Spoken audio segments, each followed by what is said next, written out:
Hi, welcome to another exciting episode of the Andre The Beast Crayton Show. Today we're going to dive into, let's put it like this, inspirational dreaming, being a foreigner in a new land, having to understand the culture, and more importantly, diving into something that most people will be like, why in the hell are you going to go into this particular field?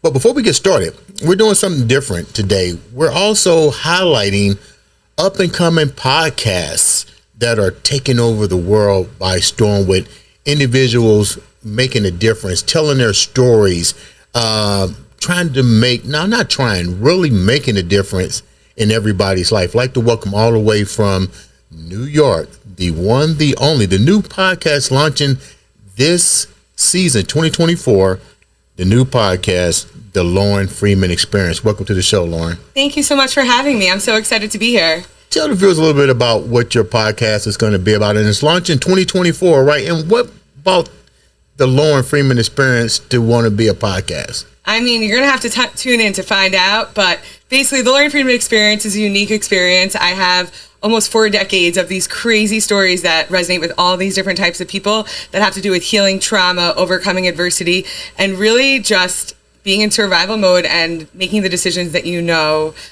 at that moment fit your lifestyle. Mm-hmm. And what I want to bring to the table is really my experiences and how I can help others navigate their own hardships through overcoming adversity. So thank you so much for having me. How much is this? How much is there a need for somebody like you to bring your experience to the forefront? And you're naturally, my hat's off to you for getting ready to produce such a telling story of your life. I know a little bit about it. We had you on the show, but is it now a growing demand that people want to hear about trauma and so forth? Yeah, the crazy thing is nobody had any understanding of trauma outside of the battlefield until 1980. And I was born in 1983. So the medical community, the mental health community, I was raised by 2 therapists. Nobody understood the mind-body connection as pertains to trauma until recently. So I've had this insane story of trying to overcome all these mind-body connections over the last almost 4 decades. And every single thing that when I meet somebody, whether it's in an Uber, it's on the street, mm-hmm. or even at a bar,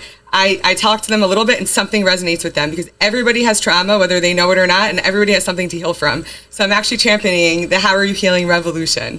And we're not going to focus on what happened, but how are you going to heal?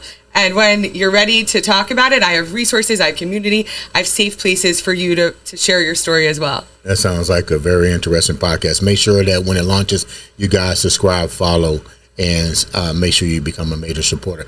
Today, in-house, let's talk about this young man right here. Very interesting young man. Let's call you a young man. Just listening to your journey here is truly one of courage, one of inspiration, and one of making a difference. I'd like to welcome to the show, let me get this right, Democratic not elected yet, Democratic nominee, Councilman, Johnson County, go, because I'm not going to mess that name up. Saad Tawfeeq, running for Johnson County Council at Large.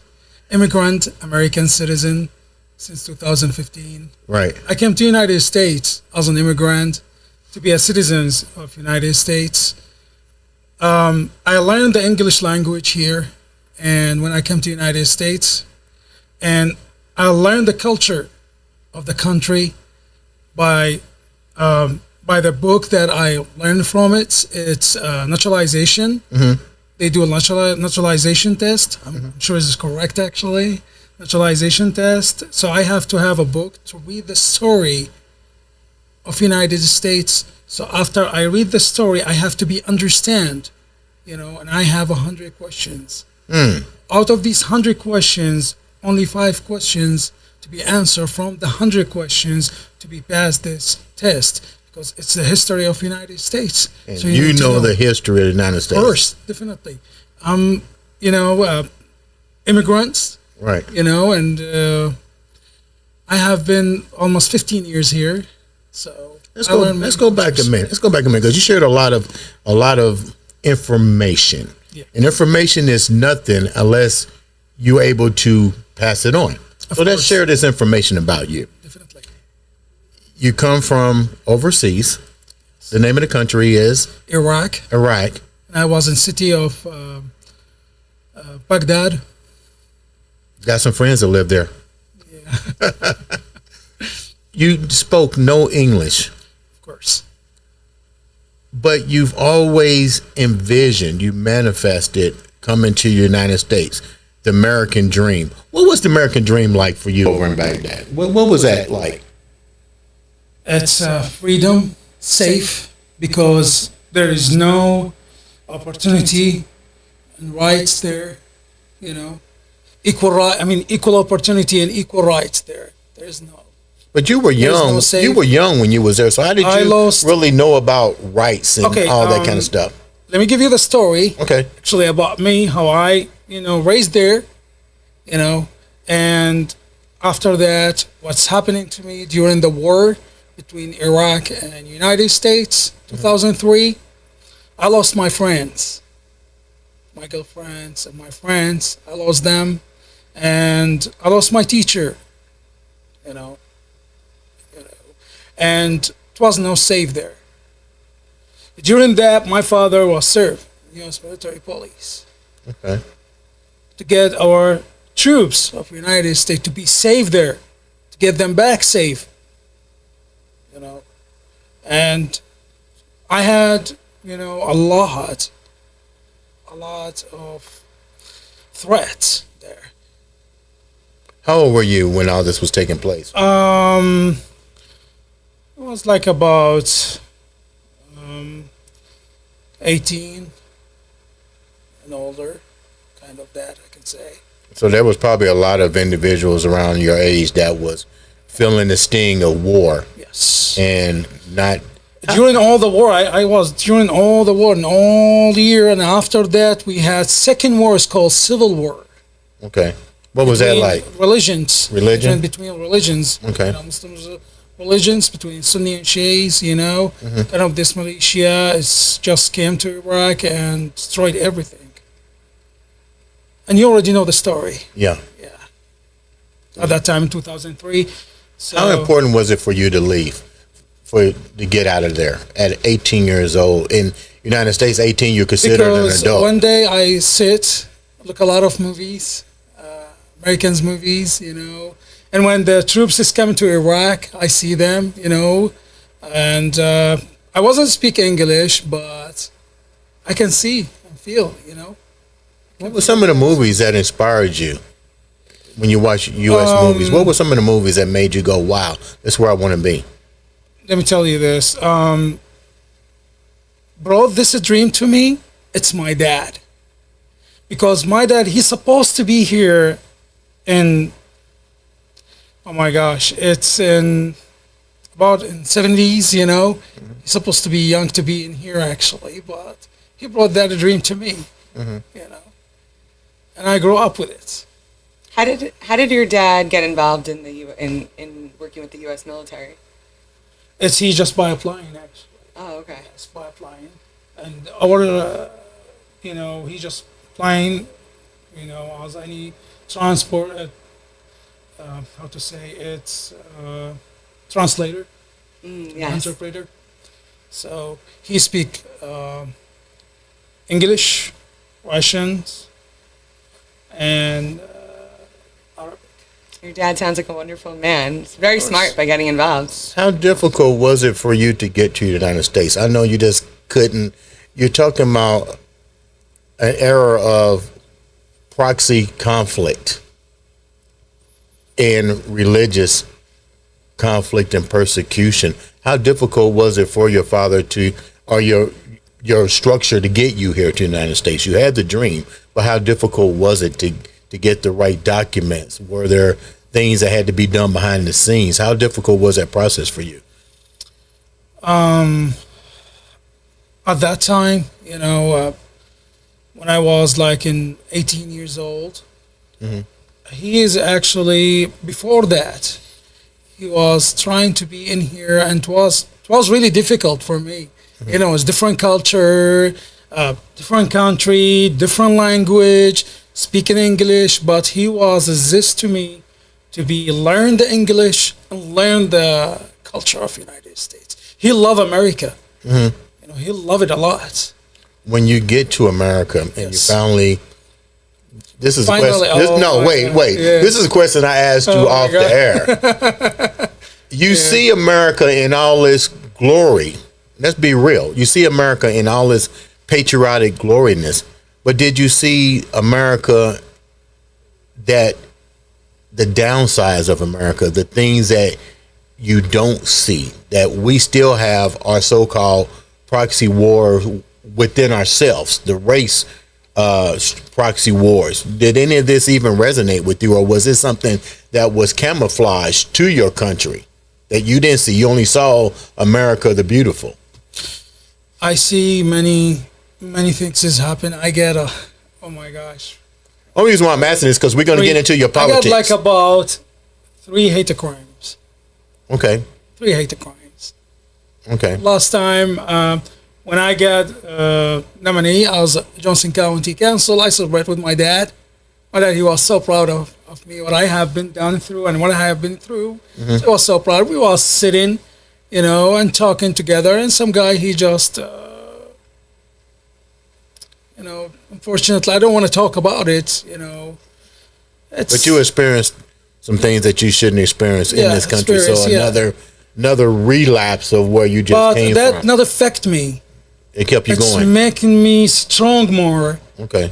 To work on myself more and to work on my position and be strong. It's giving me energy. Okay. It's giving you purpose, right? We talk a lot about purpose. Yeah. Exactly. And, you know, pain, you know, overcoming pain through purpose. So that's really amazing. You're very brave, especially in a historically non-democratic state. Right. So my question is, yes, you see America, we have 50, is it 50 states or 51? It's 50 stars and how in the heck did 13 you, stripes. 13 stripes. How in the heck did you take a dart and pick Indiana? Pick Indiana when I was young, actually, at that time, back in 2003, wrote that dreams, and my dad, he just gave me that dreams, and Todd Harrison, our sponsor, he just talked about Indiana, how they lived in theirs, and what do you mean a sponsor? What's a sponsor to the viewers that don't know? Our sponsors, it's about our visa, actually, because he applying for us, and I want to tell you that other story actually, for how I came here in the United States. It's really hard. It's not easy to come to the United States. It's really hard, the process. Been waiting more than 5 years. Did you ever feel like giving up? No, I would not. Let me tell you what's happening is exactly. Let me tell you the story. I came to from Iraq, moving because of the threat that we get. Because one of my sisters, she got kidnapped. Yes, my sister, she kidnapped, and the U.S. military, he got her, you know, out and from that kidnap. And what was the purpose for kidnapping your sister? Did you guys have money? Were you politically tied? Let me tell you this. Because we are studies, working regular life after the war. People doesn't want us. You know, some of them, like, they want money from my dad or money from us. That's how in Iraq, you know. So your dad was politically connected and financially stable during that time, I take it. At that time, my dad, he was just interpreter, you know, working as interpreter with that, but nobody knows. Nobody knows at that time. So you're saying that, like, because he was working with the American government, your family was targeted, and that's why I don't think so. No. No. It's just as we live in. It's just how you live. So. We live, exactly. They don't want me to study. Yeah. They don't want me living the, you know, it's my right to be living, you know, in the regular life. At that time, 2003. I get a lot of threats because it's, I'm going regular life, going to study, you know, I want to do my dream, you know, in my country. because we are in a free country. As I came, I said, this is my free country. What were you studying? I was also in college during that same time, so I'm around your age. And I remember exactly what I was doing when we started bombing Baghdad. What were you studying? What was your original goal? I'm graduate with a GED, at that time. So, that's amazing, though. Yes. So you picked Indiana. You have a sponsor. The sponsor, according to, make sure I get this right, the sponsor is the one that makes sure, that validates that you're going to be good in this country. You're going to obey the rules and regulations. Yeah. So what tell you is exactly, we moved from Iraq to Jordan. As I told you, the issue that we had, I can say, the issue that we had. So moving us from from Iraq to Jordan, because our sponsor said it was going to be like more than 6 months, you will be going to be in the United States. So fortunately, waste more than 5 years. Really? Yes, more than 5 years waiting the visa, and I was in Egypt at that time. I moved to Egypt from Jordan because Jordan is really expensive, and my dad, he doesn't have any work. Our dream and our safe home is United States, America. I want to go to America. It's my safe home. I have no home. How did you manage financially going from Jordan to Egypt with limited resources and funding? Did your sponsor pay for your? No, we actually, my dad, he doing all the things. My dad, he just so your dad was apply for the ION, I think it's called, for the refugee and immigrants people, to come to the United States. We came with the Exodus. Okay. Yeah. Moses. Well, yeah. You're considered a refugee, though, so that's a serious thing. It's an Exodus. I think Exodus organizations. I guess I don't pronounce it right, but it's an Exodus. So we came here. They actually let us to be coming. So my father, he applied. So what happens during all that, I moved from Iraq to Jordan, stay in Jordan more than 6 months, and then after that we moved to Egypt, stay in Egypt for a little while, and then I was in the opera house, study for opera house. What's that? Egyptian opera house. Okay. So I was study a lute. Okay. We call it a lute. So at that time, the day, there is the embassy actually have an event in the opera house. They have a private party, but it's free to be entered. That. So I called my family. Why my family not going? Actually, we love to be with, Embassy of United States. So when my sister, she's the only one, my oldest sister, Saad Tawfeeq, she is the one that she speak English very well. So now is she here currently? Yes, she is here, and your she's mom, citizen. All my family citizen. All my family citizen. So you're in the promised land right now. You're where you want to be. Yes. You're here, and now you're in Johnson County. For those that don't know, Johnson County is recognized as the main places would be Greenwood, I would assume. What about Columbus, Indiana? Columbus, is that part of Johnson County? That's Bartholomew. That's Bartholomew, right? Yeah, this is different actually. No, we are actually Johnson County. It's a Greenwood. I think it's Greenwood. Southport? No, Southwest Indianapolis. Greenwood, Whiteland, the New Whiteland, Franklin.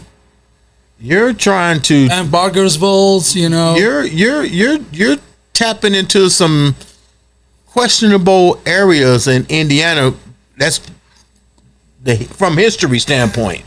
We won't go there because it's changed. Times have changed naturally. Yes. But what made you decide to want to fill the role as Democratic nominee councilman for Johnson County? What did you see that needed to be changed moving forward? Okay. I see a lot of issues. Such as? Doesn't to be changed. It's the same as I see. The rate of the county is the same as become high.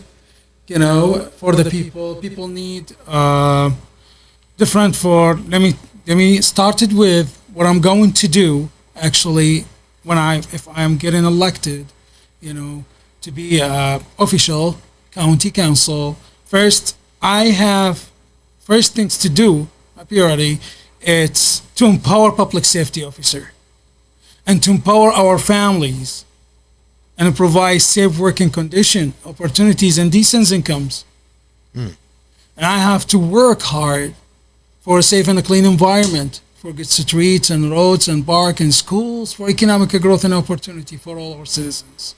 And we have a resource, as I know, we have a resource in Johnson County, provide equitable pay and benefit, support our public employees and families. So as a county council, when I get elected, I will work hard to increase employee pay. I will work hard to improve affordable housing because oh my God, affordable housing is non-existent. Worldwide. It's just not an Indiana thing. This is worldwide. Worldwide, exactly. People working hard, people working full times, and they didn't get it, People working 3 to 4 jobs just to pay rent. To pay rent, to get in house. So I have to help for that. I have to change this in the county. How difficult is that going to be for you? Because when you're talking about affordable housing, you're talking about changing wages and making employment opportunities available. Yes. But we see here in Indiana a lot of road construction. We do see development into the inner structure. How hard is it going to be for you to employ this into a deeper into a fabric that hasn't really wanted to change? We see the outer structure as far as roads and stuff, but we really don't see what you're talking about. We don't see people standing up to fight for public housing and affordable wages anymore. Yes. How are you planning on doing that? Well, I have a strategies, developments on the affordable housing. So I want to, I already shared it on Facebook, actually. I just put it actually for every part that I do actually on a video that's some strategy, different strategy of the affordable housing to help the people, to make it affordable for them. That's what I'm going to do. So I have it actually. I can read it for you if you would like. No, you need to save that information. Yes. That way your candidates don't steal it and stuff. Exactly. But I know it's a good. I know it has to be good because you want to really share it to the masses. But what I can take my hat off to you because you're the first of your gender, your race, to tackle such a task. Yeah. Let's call it what it is. It's a task. How does that make you feel? What are the odds for you? Because I know there's odds. You have to build a name for yourself. My hat's off to you. I mean, you came here not even knowing our language. Of course, but the thing is, during the time, let me back to the story. When I came in here, crying, laughing, I said, oh my gosh, I'm in the United States. I didn't feel like it's hard for me. I'm in my home. I'm sorry, I don't want to cry, but I'll go right ahead. you just come inside of my heart and touch it by these words that you said. Yeah, I feel so proud of myself. What I have been done, what I have been through. I feel every day when I wake up in the morning, I said every day is a good day for me because I'm an American citizen. Wow, that's absolutely beautiful. Do you have any, when you're running now, is your district historically, have they voted for Democratic candidates? Yes. Okay. Yes, they do. Actually, there's many people, and what we're working on right now is exactly there's a lot of people independent. We have to speak to them.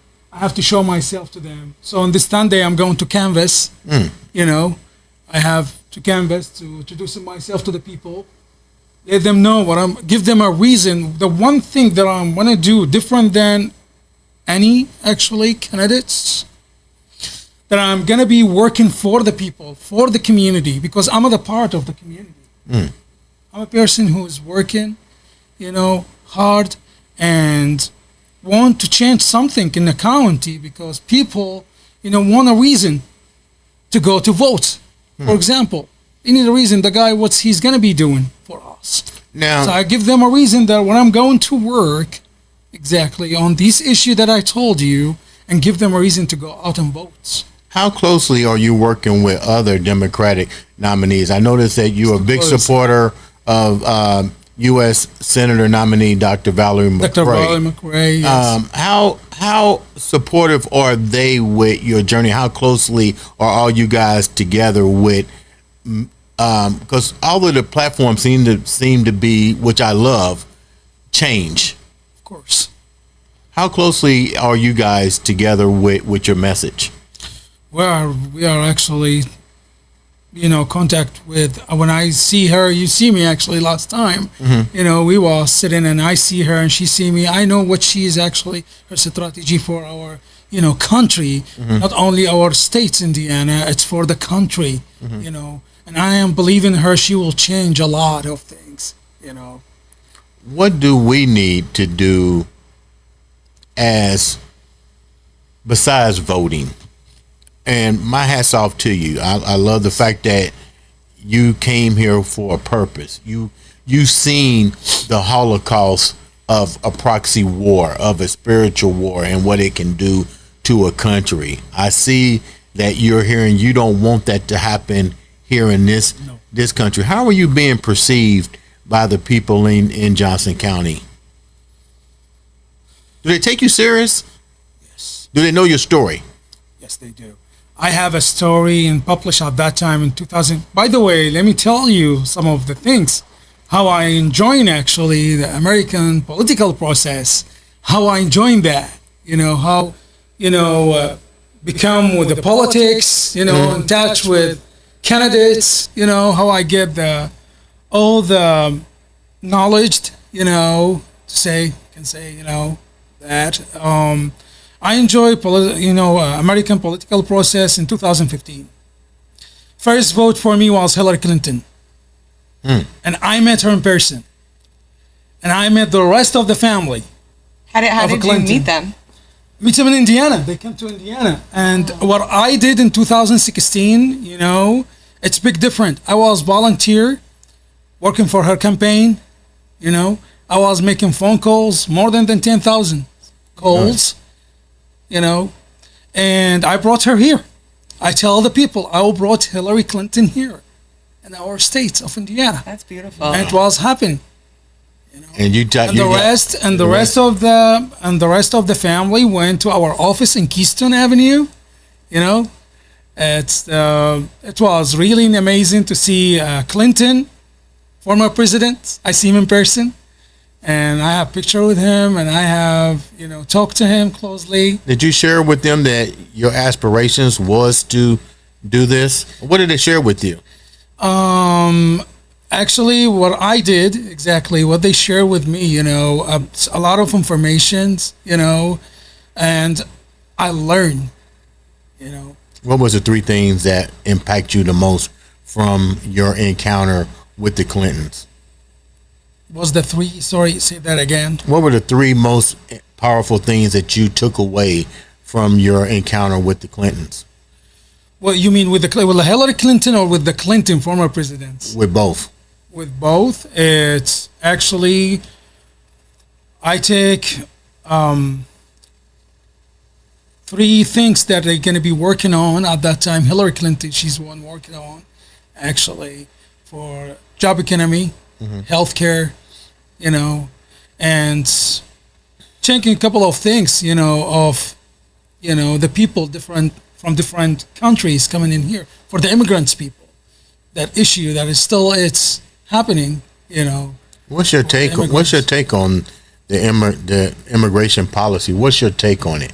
You are an immigrant. I'm an immigrant. You're an immigrant. No matter how we look at it, but it's more polarized now. You know the journey that you had to encounter to get here. That's a big policy no matter how you look at it. What's your take on it? What's take me on it, actually, I met actually a couple of, at that time, back in primary, I can say, the last event, I see the majority of Republican was with us, and they talking about immigrants. I was so at that. I won't tell you. I was so mad Why? because they insulted us. Because you knew the real journey that it took to get your safety, to avoid religious persecution, to avoid proxy wars, to basically have a right. Of course. Yes. Are people receptive to that? They say because to me you're inspiring, right? So are people receptive to that, or are they saying, you're not from here, you don't deserve to? I had that a lot. I can imagine. You know what you should do? I told you, it's because of, when we talked to the last time I got a hate crime, and that was really, not really bad. It's making me strong, I couldn't imagine, and I'm a man of color.